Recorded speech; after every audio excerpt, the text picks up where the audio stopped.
अच्छा, बेदी की बात अब सर, राजेंद्र सिंह बेदी तो इश्क में मुब्तला थे ना लाहौर के, बहुत ज़्यादा, और वो जाना चाहते ही नहीं थे।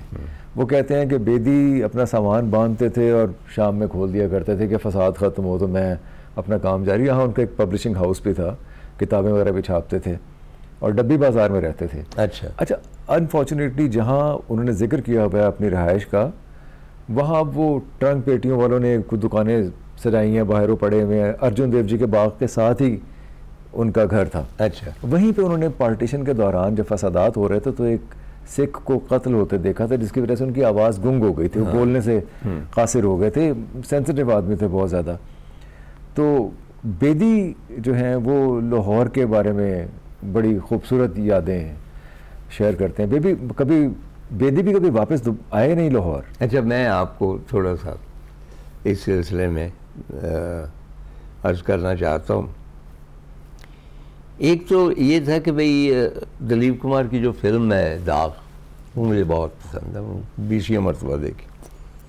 लेकिन रिसेंटली मुझे पता चला कि उसके डायलॉग जो हैं वो राजेंद्र सिंह बेदी के लिए। जी बिल्कुल।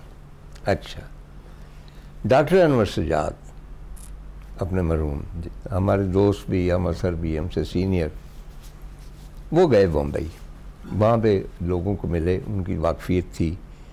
डॉक्टर साहब को इंडिया में लोग जानते भी थे एज राइटर। तो बेदी साहब को मिले और बेदी साहब बहुत बूढ़े हो चुके थे और आप जानते हैं कि फिल्म एक बनाई, उसकी जो थी अपना हीरोइन उसके इश्क में मुब्तला हो गए और बुढ़ापे का इश्क मार डालता है ना जी।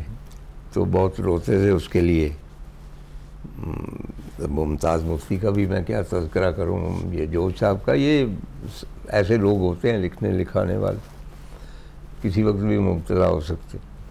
चुनाचे बेदी साहब कहने लगे डॉक्टर अनवर सजाद को, अनवर ने कहा कि भाई आप क्यों नहीं आते लाहौर, इतना जो याद कर, जितना अर्सा कहने लगा हम बैठे रहे वो लाहौर की बातें करते। तो उन्होंने कहा कि तुम ये मुझे बताओ अनवर कि अगर मैं लाहौर आऊँ तो कोई मुझे पहचानेगा कि ये वो है। तो डॉक्टर ने उसको कहा था कि बेदी साहब आप आएँ, यकीन जानिए आधा लाहौर आपके इस्तकबाल के लिए एयरपोर्ट पे खड़ा हो। कोई शक नहीं। And he started crying. एक टीवी इंटरव्यू में भी जब लाहौर का जिक्र हुआ इंडिया में, तो राजेंद्र सिंह बेदी फूट फूट कर रोना शुरू हो गए थे लाहौर के जिक्र पे। अच्छा, कन्हैया लाल कपूर के बारे में भी? सर, कन्हैया लाल ने तो कमाल कर दिया। कन्हैया लाल बड़ी ही मजबूरी में यहाँ से गए, नहीं जाना चाहते थे और फिर जाके रहे मोगा में। मोगा एक छोटा सा शहर है, मोगा में रहे जाके। तो किसी ने कन्हैया लाल से कहा कि आप लाहौर से आए और आके मोगा में बस गए हैं, आप दिल्ली जाएं, बॉम्बे जाएं, कलकत्ता जाएं। तो उन्होंने कहा कि लाहौर जैसा कोई शहर होगा तो चला जाऊंगा, वरना मोगा ही ठीक। मोगा ही ठीक है। ये बड़ी कमाल की बात है। अच्छा, आपको याद है कि भाई ये बहुत, आपको क्या याद होगा, मैंने भी नहीं देखा, पढ़ा है कि ये दराज कामत थे, बहुत लंबे, बहुत दुबले पतले लंबे से। हाँ, तो इन्होंने अप्लाई किया लेक्चरशिप के लिए गवर्नमेंट कॉलेज लाहौर और पितरस से उस प्रिंसिपल। तो ये दाखिल हुए तो ज़रा झुक के दाखिल हुए। तो बैठे तो पितरस ने कहा कि हज़रत कपूर साहब आप ये फरमाइए कि आप आम हालात में भी इतने ही दराज कामत हैं या आज कोई खुसूसी बंदोबस्त करके आए हैं। ये उनके साथ उन्होंने खुद नरेट किया हुआ। अच्छा, और जो क्रिएटिव लोग थे लाहौर के राइटर्स में तो सबसे बड़ी बात, हमने आपकी एक तस्वीर भी देखी मंटो के घर के साथ, जो कि अब नहीं है, अनफॉर्चुनेटली हमने उसे बर्बाद कर दिया। सादत हसन मंटो लाहौर से थे, लेकिन हम सादत हसन मंटो को पहचान नहीं पाए ठीक तरीके से, मैं समझता हूँ सर, क्योंकि जो उनके खाके हैं, बहुत से अफसाने वो खूबसूरत हैं, गंजे फरिश्ते हैं, गंजे लाउड स्पीकर, गंजे फरिश्ते, जो खाके हैं उनमें उनका रंग ही कुछ और है। लेकिन हमने शायद उनको जिनसियत का एक अजीब सा इल्ज़ाम या फोश निगारी का। मैं एक बात हमेशा कहता हूँ, अच्छा मैंने लाहौर पे जितने प्रोग्राम खुद करने थे ना, आप समझ लीजिए कि आपके तवसत से मैं वो भी कर रहा हूँ और आप जो हैं मैं सीख रहा हूँ सर, उसमें ऐड कर रहे हैं बहुत कुछ, बल्कि मेजर आपकी कंट्रीब्यूशन है। मैं सीख रहा हूँ सर। तो मैं हमेशा ये कहता रहा हूँ कि फैज़ और मंटो जो है ये फैड बन चुके हैं, फैशन और उनसे बहुत सारे लोग बैकग्राउंड में चले गए। यानी उनकी अजमत अपनी जगह, लेकिन आप देखें ना कि फैज़ मेला होगा, फैज़ फलां होगा, मंटो ये होगा, इनको ग्लोरीफाई किया जाता। उनकी अजमत में कोई शक नहीं है। मैं खुद, आप जानते हैं कि हमसाया मंटो का, मैंने सबसे ज़्यादा मंटो पे लिखा, लेकिन मंटो का अगेन एक टिपिकल जो बनाया गया, एक लोग बना लेते हैं ना कि हर शख्सियत का कोई एक ख़ास खाका ज़हन में बना लेते हैं और उसके बाद स्टिक कर जाते हैं, चाहे वो सही है या गलत है। मंटो को जी फोश निकाल है, शराब बहुत पीता। तो मैंने एक इंटरव्यू में कहा कि आप बताएं कि उस शायद में कौन शराब नहीं पीता, तो मंटो के ऊपर ही आपने क्यों इतराज़ किया? मैंने एक बच्चे की हैसियत से उन्हें बरसों देखा आते हुए, मैं उनको घर छोड़ के जाता था, अपना सफ़िया आपा के स्पुर्द करके आता था। ठीक है, कभी कभार, नॉट ऑलवेज, वो मकबूल होते थे, लेकिन I never saw him drunk.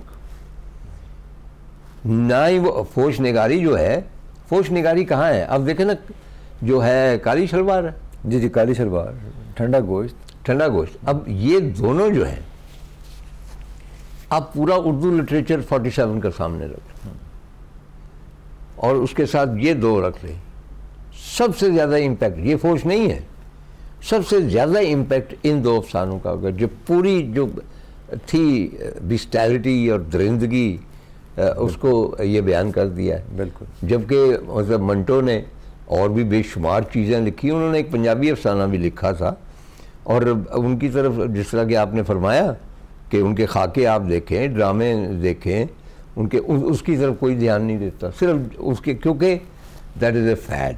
बिल्कुल। आई फील कि भाई मंटो के साथ बड़ी ज़्यादती है। सिर्फ एक जो इंडिया में फिल्म बनी थी, किसने डायरेक्ट की थी? नंदिता दास। हाँ? नंदिता दास, हाँ, वो लाहौर भी आई जी, लाहौर भी। और क्योंकि उसमें मंटो के एक्सटीरियर दिखाया गया ना फ्लैट का, वो एग्जैक्टली सही था। मैंने कहा कि इस खातून को पता।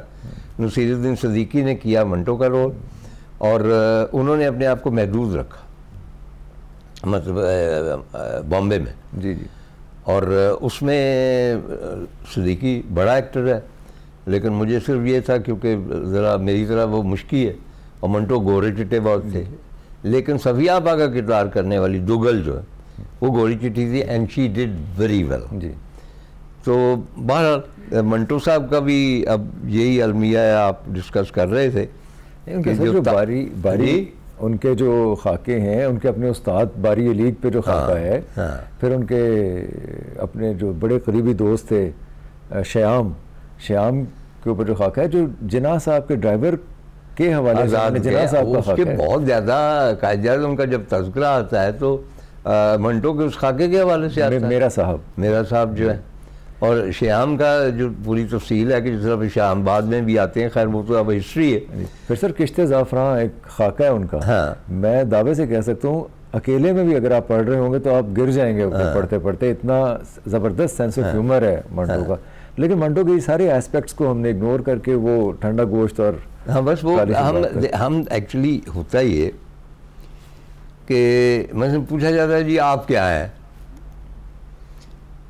आप अफसाना निगार रहे हैं, नावल निगार रहे हैं, सफरनामा निगार रहे हैं, फलां है, ये वो, क्योंकि वो चाहते हैं कि आपकी कोई एक कैटेगरी बना के आपको दराज में बंद कर दिया, टैग कर दिया। बिल्कुल। तो मंटो को भी वो एक कैटेगरी बना के दराज में बंद कर दिया गया। अच्छा, अब बेदी साहब जो है, मैं मेरी कोई हैसियत नहीं है, लेकिन मेरी ज़ाती हैसियत तो है एज ए राइटर। बेदी सबसे बड़ा अफसाना निगार, कोई शक, उर्दू का, लंबी लड़की, लाजवंती। हाँ नहीं, वो तो मैं बहुत तफसील से बात कर सकता हूँ। तो हुआ ये है कि इनको ब्रांड बनाने के बाद लिटरेचर को नुकसान हुआ। जिस तरह मैं ये भी कहता हूँ कि आग का दरिया और उदास नस्लें ने भी पाकिस्तानी नावल को बहुत नुकसान पहुँचाया। रीज़न बीइंग कि लोगों ने ये दो किताबें पढ़ी, अब जो नेक्स्ट जो भी नावल आता है उसके साथ कंपैरिजन करना शुरू कर दे कि जी उसमें तो ये है, उसमें तो ये है। आप तो मैं चूँकि इस अज़ियत से गुजर चुका हूँ, तो भाई आप क्यों कंपेयर करते हैं? मतलब राख मेरा नावल जो जिसमें वो है आपकी मोहम्मद सदरलैंड का कैरेक्टर है, तो वो जब छपा तो मुख्तलिफ लोगों ने कुछ राय दी, कराची में ख़ास तौर पर रियाज सिद्दीकी से एक बहुत फेमस, उन्होंने कुछ उसको आग का दरिया के हवाले से कोई बात की, तो मैं जब भी वहाँ जाता था मुझे यही सवाल होता। तो मैं हमेशा ये कहता था कि हजूर ये नावल निगारी या कोई भी क्रिएटिव सेंस जो होती है ना, ये 100 मीटर डैश नहीं होती कि ये अव्वल आ गया, ये दोम आ गया, ये तीन। एग्जैक्टली। जिन नावलों को भी या जिन तहरीरों को भी मतलब खल्क के खुदा जो है पसंदीदगी की सनद देती है, वो अपनी अपनी जगह बड़े होते हैं। बिल्कुल। लेकिन हमारे यहाँ ये चाहा जाता है कि नहीं जी बताएं पहला कौन सा था, दूसरा कौन सा था। तो आपका अगर नावल को ये कहा गया, एक दफ़ा यही बात जब ज़ाहिर है कि आप तंग आ जाते हैं, तो मुझे कहा गया कि जी आप आग का दरिया जैसा नावल लिख सकते हैं। मैंने कहा नहीं, दैट्स नॉट माई कल्चर। बिल्कुल, एब्सोल्युटली नॉट। लेकिन क्या कुर्रतुल ऐन हैदर बहाव जैसा नावल लिख सकती है? क्योंकि ये अपने अपने कल्चर की बात है। आप लोगों को मुख्तलिफ खानों में ना बंद करें।